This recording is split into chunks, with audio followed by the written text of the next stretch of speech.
ম্যাচটা চলছিল খুব স্বাভাবিকভাবেই। জামাল মুজিয়ালা একটা বলের জন্য যাচ্ছিলেন, গোলকিপার জিয়ানলুইজি দোনারুমা হামলে পড়লেন এবং তারপরে সেই ভয়ঙ্কর ইনজুরি, যেটা গিয়ে দোনারুমা নিজেই আর দেখার সুযোগ পেলেন না। মুখ ঢাকলেন হতাশায়, রাগে অথবা ক্ষোভে।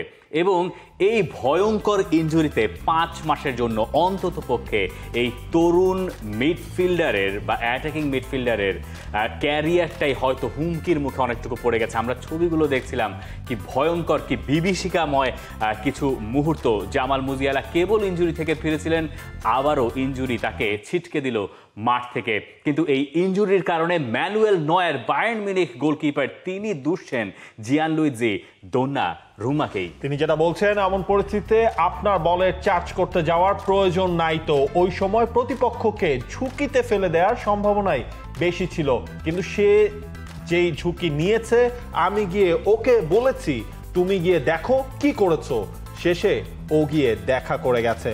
কিন্তু যেটা হয়েছে, মানে দোনারুমার কথা বলছেন যে খুব হার্ট টাচিং একটা মোমেন্ট ছিল। ওই মোমেন্টটা আমরা দেখেছি পিএসজির ফুটবলাররা, বায়ার্ন মিউনিখের ফুটবলাররা। যুক্তরাষ্ট্রের 1 নম্বর জিম চেইন গোল্ডস জিম এখন আবারও বাংলাদেশে। বসুন্ধরা আবাসিক এলাকা ও বসুন্ধরা সিটি শপিং মলে।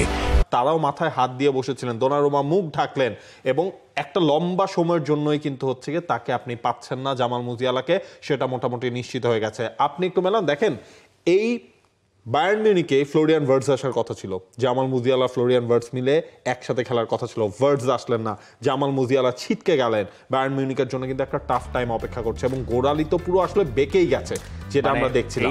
এই দৃশ্য আরেকবার দেখা যায় না, আমি লাইভ দেখছিলাম, ওটার রিপ্লে দেখার সাহস আমার আসলে হয় নাই আরেকবার। এটা মানে ভয়ঙ্কর, ফুটবলে যে ভয়ঙ্কর ইনজুরিগুলোর মানে ঘটনা ঘটে প্রায় সময় আসলে আমাদের দেখতে হয়, তার ভেতরে একটা। এবং মুজিয়ালার জন্য ব্যাপারটা আরও বেশি দুঃখজনক। কেন? বয়স মোটে 22 বছর এবং তিনি লাস্ট সিজনেও তো ইনজুরিতে পড়েছেন। 11টা ম্যাচ তিনি ইনজুরি কারণে খেলতে পারেন, শেষের দিকে তিনি খেলতেই পারেন না এবং তাকে এই ক্লাব ওয়ার্ল্ড কাপ দিয়েই আবার শুরু করানো। এই ম্যাচে তার ডেবিউ হলো, মানে ডেবিউ মানে হচ্ছে এই ক্লাব ওয়ার্ল্ড কাপে তিনি একদম শুরু থেকে অকল্যান্ড সিটির এগেইনস্টে মাঠে নেমেছিলেন, সেটা পরে নেমেছিলেন। কিন্তু আগের ম্যাচে তাকে তো বসিয়ে রাখা হয়েছে। ওই অকল্যান্ড সিটির ম্যাচে তিনি গোল করলেও সেখানে নামানো হয়েছিল তাকে পরের দিকে। আমি বললাম যে স্টার্ট থেকে করানোর ঘটনাটা। এবং পরের বছর আপনার আছে বিশ্বকাপ। ঘটনাটা হচ্ছে এইভাবে ভাবছেন অনেকে, বা শঙ্কা যে কারণে যে বিশ্বকাপের আগে তিনি ফিট হতে পারছেন কিনা। কারণ আপনি 5 মাস যদি তার লাগেও অ্যাঙ্কেলটা ঠিক হতে, তারপরে তিনি মাঠে নামবেন, বলে গুঁতো দেবেন, সেখান থেকে তার আত্মবিশ্বাস অর্জন করতে হবে। এবং আসলেই সেটা 5 মাস নাকি আসলে 1 বছর মতো লেগে যাবে ওটা জোড়া লাগতে, এইটা আরও বুঝতে হবে। সব কিছু মিলিয়ে খুবই দুঃখজনক। যদিও Vincent company, Bayern Munich coach, বলছেন যে দোনারুমার তিনি দায় এতে দেখছেন না। তিনি বলছেন কেবলই একটা অ্যাক্সিডেন্ট।